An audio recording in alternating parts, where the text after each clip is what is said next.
Teresa Giudice speaks out after House of Villains elimination.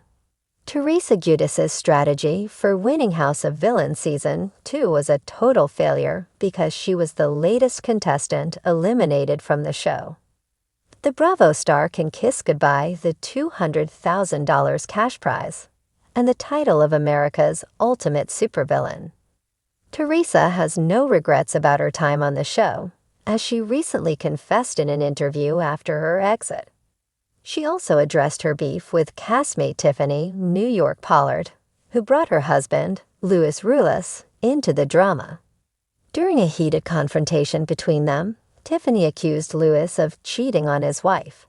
That didn't go over well with the Real Housewives of New Jersey OG, who's always been very protective of her husband. If you need a refresher, rewatch any episode of RHONJ Season 12. Teresa Giudice speaks on her House of Villains elimination. Episode 9 of House of Villains started with a shocking elimination, but this one had a twist. Host Joel McHale told the cast that instead of voting someone out, the next person would be eliminated by a ranking system. After being ranked the least villainous in the house, Teresa was asked to pack her bags and hit the road. The Real Housewives of New Jersey star spoke to the virtual reality hosts after her exit, telling them, "If I had to go out, I have to say I liked the way I left the show." Teresa, who was dubbed Mother Teresa by her castmates, has always insisted that she's not a villain, which is why she was happy with the ranking that led to her elimination. "I don't feel like I'm a villain," she reiterated. "I'm only a villain if you come at me." Teresa gives an update on her feud with Tiffany Pollard. Teresa had Tiffany coming for her full force when she entered the House of Villains mansion. However, she took things too far with claims that Teresa's husband cheated on her, and that didn't sit well with the RHONJ star. "I would never do that to Tiffany, but if she felt like she needed to do that, and she feels good about it, then that's on her," said Teresa. The 52-year-old revealed that after Tiffany's comment, Louis received DMs from people accusing him of cheating on her, which is so false. Despite their heated face-off earlier in the season, Tiffany and Teresa have made amends.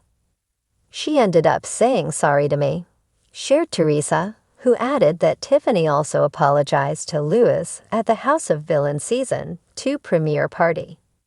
Teresa Giudice sat cross-legged in her lavish Montville, New Jersey home, the soft glow of a chandelier casting light on her perfectly coiffed hair and meticulously contoured makeup.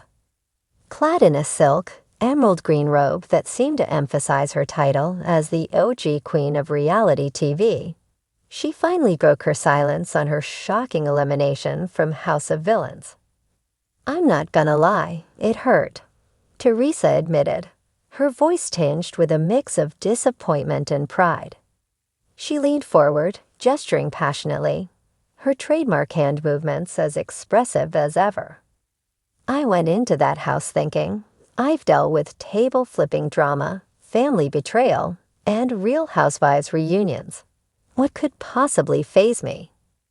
But let me tell you, those villains, they play dirty." Teresa had entered the competition with high hopes, her sights set on proving that she could outwit, outplay, and outlast some of reality TV's most notorious antagonists. She recounted the moment she walked into the House of Villains, the energy in the room almost palpable. "I mean, here I am, standing next to Omarosa, Johnny Bananas, and Corinne from The Bachelor.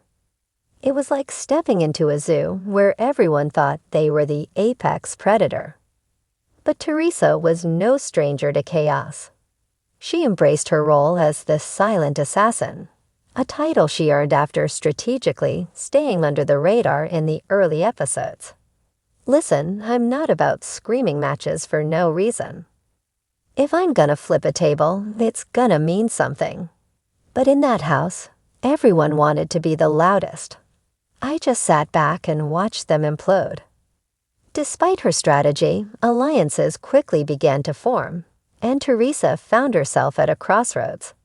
I'm a loyal person to my core, but loyalty in that house, it's a weakness. I thought I had a solid alliance with Corinne and Tiffany New York Pollard, but they turned on me the minute someone else offered them a better deal. The turning point came during a particularly heated challenge, aptly named Villainous Vendetta, where contestants had to sabotage each other while building a tower of deceit. Teresa's calm demeanor worked against her as others targeted her, deeming her a sleeper threat. It's funny, you know. They thought I wasn't playing the game, but I was. I just wasn't as loud about it, and maybe that was my mistake. Her elimination was a blindside orchestrated by Omarosa, who delivered the final blow with a smirk and a cutting remark about Teresa's predictability. Reflecting on the betrayal, Teresa shook her head, her frustration evident. Omarosa, she's good, I'll give her that. But predictable? Honey, I've survived legal battles, prison, and a decade of backstabbing on RQNJ. She could never. Teresa admitted that walking out of the House of Villains felt surreal. I was angry, hurt, but also weirdly proud. I mean, I stood toe-to-toe with the best, and by best, I mean the worst of reality TV, and I didn't let them break me. Back in the real world, Teresa faced a flood of support from fans and fellow housewives. Melissa Gorga didn't call, but honestly, I didn't expect her to. She quipped with a sly smile. But Dolores, Margaret, even Danielle, they all reached out. It reminded me of why I do this. It's for the fans, for the people who've been with me through everything. In true Teresa fashion, she refused to let her elimination define her. I'm already thinking about my next move. Maybe a redemption season. Or who knows, maybe I'll do my own villain spin-off. Because let's be real, love me or hate me, I bring the drama. As the conversation shifted to her lessons learned, Teresa grew reflective. You know, being in that house, it reminded me of what's really important.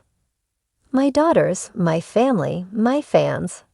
At the end of the day, the real villains are the ones who lose sight of that. She also took the opportunity to call out the show's format, hinting that some moments didn't make the final cut. Let's just say there were a lot of things that happened behind the scenes that people didn't see. But that's reality TV for you. Fans speculated about whether Teresa's exit would mark her final foray into competitive reality shows, but she left the door wide open. Never say never. If another opportunity comes up, I'm in. But for now, I'm focusing on my podcast, my family, and maybe flipping a few tables, just for fun. Teresa ended the interview with a message for her fans. Thank you for sticking by me. Whether I'm flipping tables, cooking pasta, or getting eliminated by Omarosa, you've always been there. And trust me, the best is yet to come. With that, Teresa rose gracefully, her robe billowing behind her as she walked to the kitchen to grab a glass of her favorite Pinot Grigio. True to form, she remained unbothered, unapologetic, and undeniably Teresa. And as she said, villains come and go, but Teresa Giudice, she's forever.